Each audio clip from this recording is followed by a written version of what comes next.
It Could Always Be Worse by Margot Zamach.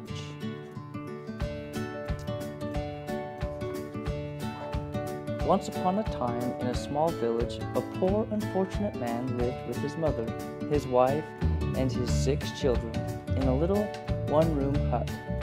Because they were so crowded, the man and his wife often argued. The children were noisy, and they fought. In the winter, when the nights were long and the days were cold, life was especially hard. The hut was full of crying and quarreling.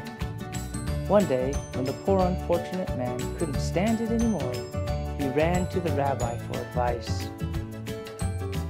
"Holy Rabbi," he cried, "things are in a bad way with me and getting worse. We are so poor that my mother, my wife, my 6 children and I all live together in one small hut. We are too crowded, and there's so much noise. Help me, Rabbi. I'll do whatever you say." The rabbi thought and pulled on his beard. At last he said, "Tell me, poor man, do you have any animals, perhaps a chicken or 2? "Yes," said the man, "I do have a few chickens, also a rooster and a goose."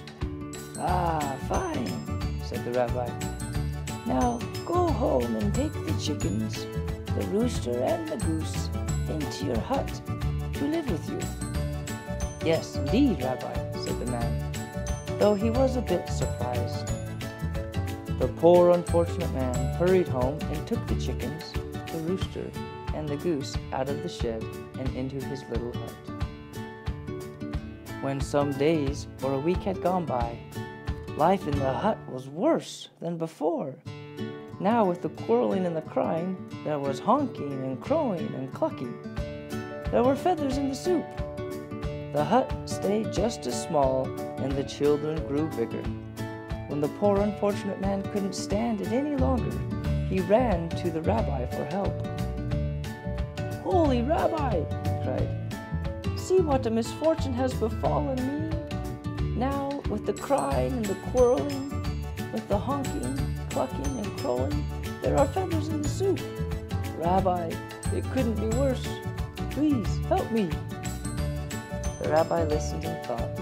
At last he said, "Tell me, do you happen to have a goat?" "Oh yes, I do have an old goat, but he's not worth much."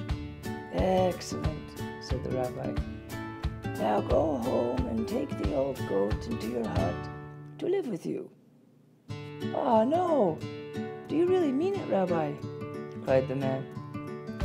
Come now, my good man, and do as I say at once," said the rabbi. The poor unfortunate man tramped back home with his head hanging down and took the old goat into his hut. When some days or a week had gone by, life in the little hut was much worse. Now, with crying, quarreling, clucking, honking, and crowing, the goat went wild, pushing and butting everyone with his horns. The hut seemed smaller, the children grew bigger, and the poor unfortunate man couldn't stand it another minute. He ran again to the rabbi.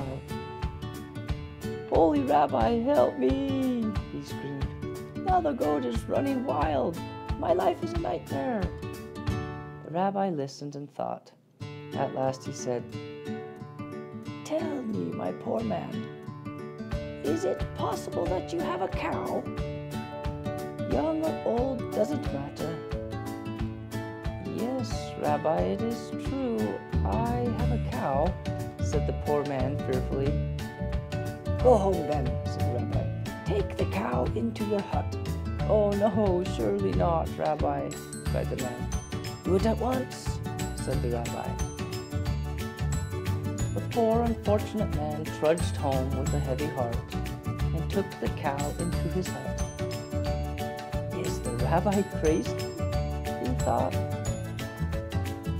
When some days or a week had gone by, life in the hut was very much worse than before. Everyone quarreling, even the chickens. The goat ran wild, the cow trampled everything, The poor man could hardly believe his misfortune. At last, when he could stand it no longer, he ran to the rabbi for help. "Holy Rabbi," he shrieked, "help me, save me, the end of the world has come. The cow is trampling everything.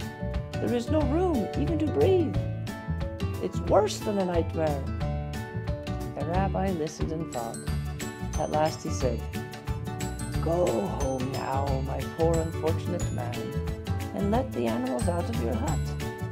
I will, I'll do it right away," said the man. The poor unfortunate man hurried home and let the cow, the goat, the chickens, the goose, and the rooster out of his little hut.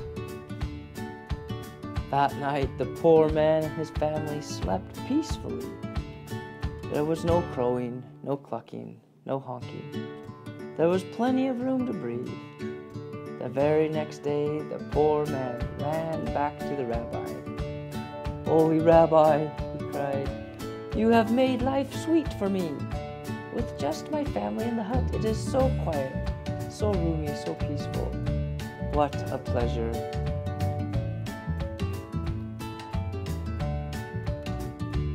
The